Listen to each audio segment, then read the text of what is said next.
নমস্কার বন্ধুরা, সম্পাস ভ্যারাইটি ব্লগে আপনাদের সবাইকে স্বাগত। তাহলে চলুন আজ ভিডিওটি এখান থেকে শুরু করছি। আমি আপনাদের সামনে আজ আরেকটি রেসিপি নিয়ে এসেছি, সেটা হলো কই মাছের। এবার কই মাছের রেসিপি আমি কিভাবে কি করি ওটাই আপনাদের সামনে তুলে ধরবো, আপনারা দেখতে থাকুন। এই দেখুন কই মাছ। আর বাজারে গিয়ে ও তো গেছিলো গলদা চিংড়ি আনতে। এবার গলদা চিংড়ি আনতে গিয়ে শিং মাছ পেয়েছে আর কই মাছ পেয়েছে। এবার শিং মাছ কয়েকটা ভালোই পেয়েছে, আর কই মাছ বেশি পায়নি, 3 পিস ছিল কই মাছ, ওই 3 পিসেই নিয়ে এসছে। আর জিয়ে রেখেছিলাম মাছগুলো, আজ 2 দিন হয়ে গেছে। তা একটা মাছ দেখছি পড়ে আছে জলের নিচে, তো বুঝে গেছি যে মাছটা মরে যাবে, আমি ফ্রিজে ঢুকিয়ে দিয়েছি। আর এখানে দুটো এখনও জ্যান্ত আছে, তাই এটাই আমি রান্না করব, দেখতে থাকুন। মাছের জলটা ফেলে এই মাছগুলো বেরিয়ে গেলে অসুবিধা হবে।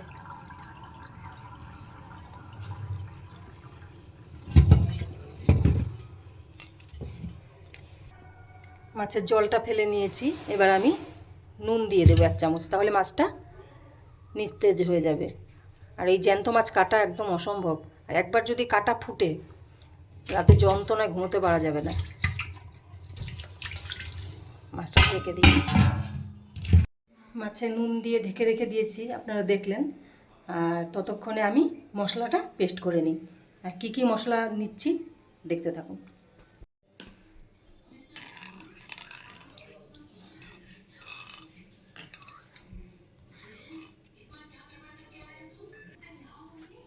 জিরে নিয়ে নিলাম,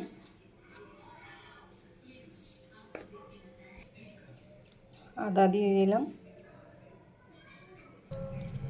তার সাথে আমি 4টে শুকনো লঙ্কা দিয়ে দিলাম।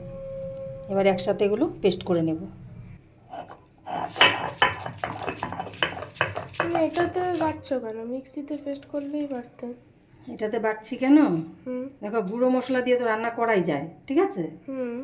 এবার গুঁড়ো মশলা দিয়ে রান্না করলে একটা অন্যরকম স্বাদ হবে। আর ভালো স্বাদের খেতে হলে তো একটু কষ্ট করতেই হবে বাবা, তাই একটু কষ্ট করি না। কিন্তু আজকে খাবোটা কি?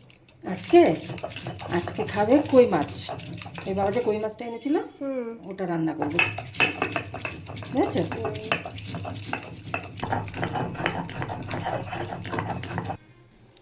মশলা পেস্ট হয়ে গেছে, এবার নামিয়ে দিই।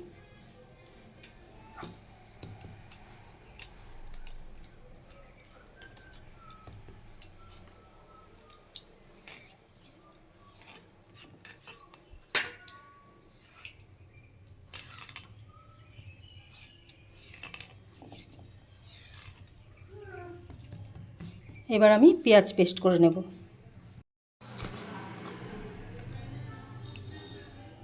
দুটো ছোট সাইজের পেঁয়াজ কুচিয়ে নিয়েছি, এবার এগুলো আমি পেস্ট করে নেব।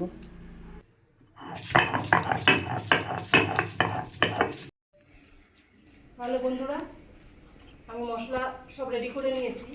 এবার আমি মাছগুলো কেটে নিই। আর মাছগুলো নুন দিয়ে মাখিয়ে রেখেছিলাম, এখন পর্যন্ত মাছগুলো নিস্তেজ হয়নি। ভয় লাগছে।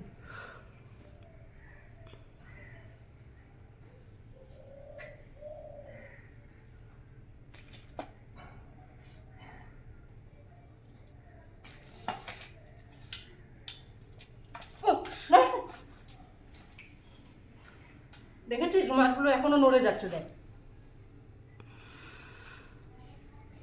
এটা কানের মধ্যে টিপে ধরে রেখেছি, নড়তে পারছে না।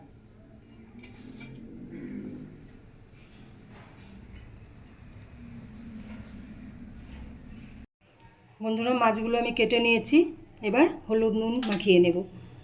আর মাছ কাটার পর আপনারা, তেলে মাছ দেওয়ার পর মাছটা বেঁকে যায়।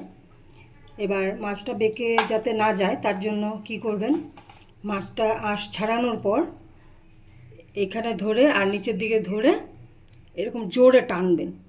জোরে টান দিলেই একটা পরপর করে একটা আওয়াজ হবে। তারপর তেলে দিলে আর মাছটা বেঁকবে না, মাছটা সোজা হয়ে থাকবে। আর জ্যান্ত মাছ এমনি একটু বেঁকে যায়, মানে কম বেঁকবে, অতটা বেঁকে যাবে না। এদিকে আমি কড়াই বসিয়ে দিয়েছি, এবার কড়াই আমি তেল দিয়ে দেব। মাছটা ভেজে নেব। এবার আমি তেলটা গরম হয়ে গেছে, মাছটা দিয়ে দেব।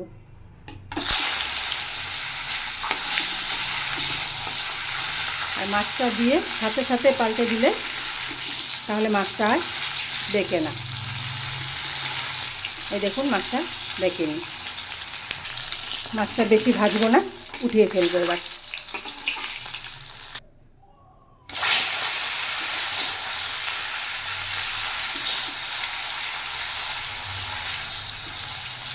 দেখুন মাছগুলো একদম বেঁকছে না। জ্যান্ত মাছ তেলে দেওয়ার সাথে সাথে বেঁকে যায়। আমি যেই পদ্ধতিটা বলে দিলাম এটা আপনারা করে দেখবেন, মাছটা একদম সোজা হয়ে থাকবে। এই দেখুন মাছগুলো একদম সোজা হয়ে আছে। আর একটু তেল দিয়ে দেব। তেল গরম হয়ে গেছে, এবার আমি সামান্য কালো জিরে দিয়ে দিচ্ছি।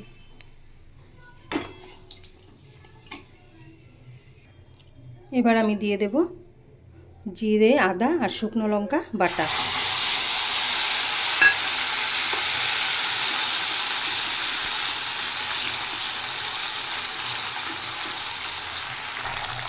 এবার দেব পেঁয়াজ, নুন আর হলুদ একসাথে, পেঁয়াজ বাটা। পেঁয়াজটা লাল পেঁয়াজ ছিল, বাটার পর কষে কালো কালো হয়ে গেছে। আর লাল পেঁয়াজ বেটে রাখলে একটু কালো হয়ে যায়।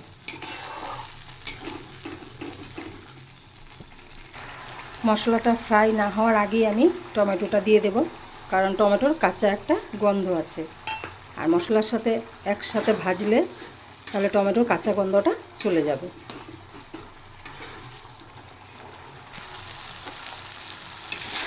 মশলাটার কালারটা খুব সুন্দর হয়েছে। আর আজকে লঙ্কা, শুকনো লঙ্কা বেটে দিয়েছি, তাই কালারটা খুব সুন্দর হয়েছে। এবার আমি সামান্য চিনি দেব। সামান্য চিনি দিয়ে দিলাম। আর আমি এখানে টমেটো ব্যবহার করেছি, আপনারা চাইলে দই দিতে পারেন। দই দিলে একটা ফ্লেভার হয়, আর টমেটো দিলে আরেকটা ফ্লেভার, তাই আমি এখানে টমেটোটাই ব্যবহার করেছি। মশলাটা ফ্রাই হয়ে গেছে, তেলটা ছেড়ে দিয়েছে। এবার আমি জল দিয়ে দেবো পরিমাণ মতো।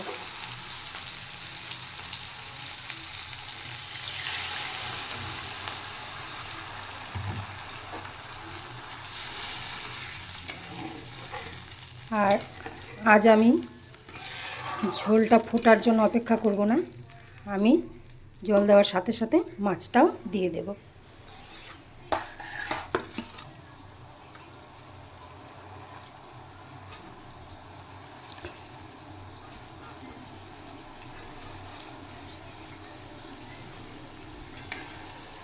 এইভাবে রান্না করে দেখবেন আপনারা, খুবই ভালো লাগবে।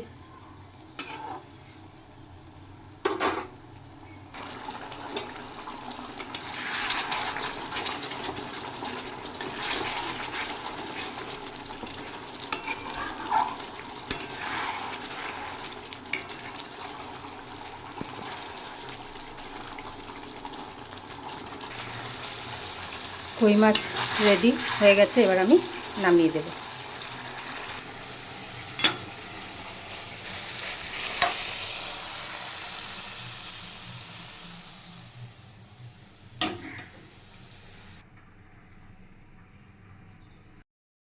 তাহলে বন্ধুরা, আজকে আমার রেসিপি দেখলেন, কই মাছের রেসিপি। আপনাদের কেমন লাগলো আজকের রেসিপি আপনারা অবশ্যই কমেন্ট করে জানাবেন। আর জ্যান্ত কই মাছ কাটার পর যখন আমরা রান্না করব, তেলে দেওয়ার সাথে সাথে দেখবেন মাছটা বেঁকে যায়। এবার মাছটা তেলে দেওয়ার পর যাতে বেঁকে না যায়, তাহলে কি করতে হবে ওটা আমি আপনাদের এই ভিডিওতে বলে দিয়েছি। ঠিক এইভাবে করে দেখবেন, মাছ একদম বেঁকবে না, সোজা থাকবে। আর বেঁকে গেলে কি হয়, মাছটা ভাজতে অসুবিধা হয়। এক পিঠ ভাজার পর ও পিঠ যখন পাল্টে দেব, তখন ও পিঠটা আর ভাজা যায় না, কারণ মাছটা বেঁকে আছে, তেলে লাগছে না। এবার ডুবা তেলে তো আর মাছ ভাজবে না, তাই কিভাবে মাছ ভাজতে হয় ওটাও বলে দিয়েছি। তাহলে আজকের ভিডিও আমি এখানেই শেষ করছি। দেখা হচ্ছে নেক্সট ভিডিওতে। টাটা।